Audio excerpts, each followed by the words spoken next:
আমরা বারবার বলেছি যে অমোচনীয় কালি ব্যবহার করতে হবে, ব্যাপারটাকে কর্ণপাত করেনি বলেই আমাদের মনে হচ্ছে। খুঁজে পাচ্ছি না আসলে এই যে জাল ভোটের আশঙ্কা, এই আশঙ্কা থেকে মুক্ত হওয়ার উপায় কি। শিক্ষার্থীরা ভোট দিতে আসতে শুরু করেছে, এটা আমরা সবাই দেখতে পাচ্ছি। শিক্ষার্থীরা লাইনে দাঁড়াচ্ছে।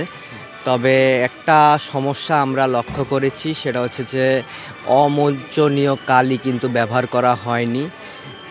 এর ফলে আমরা আশঙ্কা করছি যে প্রচুর পরিমাণে জাল ভোট দেওয়ার সুযোগ সৃষ্টি হয়েছে বা জাল ভোট দেওয়া হতে পারে।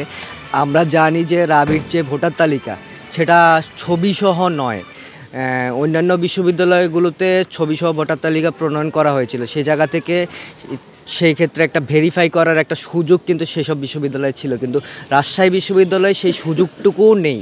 সেই জায়গা থেকে আমরা ধারণা করছি যে এই সুযোগটাকে কাজে লাগিয়ে বিভিন্ন গোষ্ঠী প্রচুর পরিমাণে জাল ভোট দেওয়ার চেষ্টা করতে পারে। এটা প্রশাসনের একটা মারাত্মক ভুল এবং এটা আসলে রাকসুর যেই সুষ্ঠু এবং নিরপেক্ষ রাকসু আমরা চাচ্ছিলাম সেটার পরিবেশকে হচ্ছে যে বিঘ্নিত করছে। এইটা নিয়ে আসলে বিশ্ববিদ্যালয় প্রশাসনকে আগেই ভাবা উচিত ছিল। আমরা বারবার বলেছি যে অমোচনীয় কালি ব্যবহার করতে হবে, আমরা সংবাদ সম্মেলন করেও বলেছিলাম অমোচনীয় কালি ব্যবহার করতে হবে, কিন্তু প্রশাসন আসলে তেমন ব্যাপারটাকে কর্ণপাত করেনি বলেই আমাদের মনে হচ্ছে।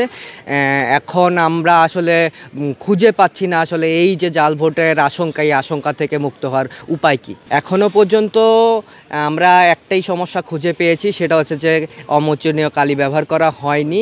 এছাড়া আমরা পর্যবেক্ষণে আছি, আমরা হচ্ছে যে ভোট কেন্দ্রগুলোকে নিয়মিত হচ্ছে যে ভোট কেন্দ্রগুলো প্রদক্ষিণ করছি, করে দেখার চেষ্টা করছি ভোটারদের কোনো সমস্যা হচ্ছে কিনা জানার চেষ্টা করছি। আমরা হচ্ছে যে এখনও পর্যন্ত একটাই সমস্যা খুঁজে পেয়েছি।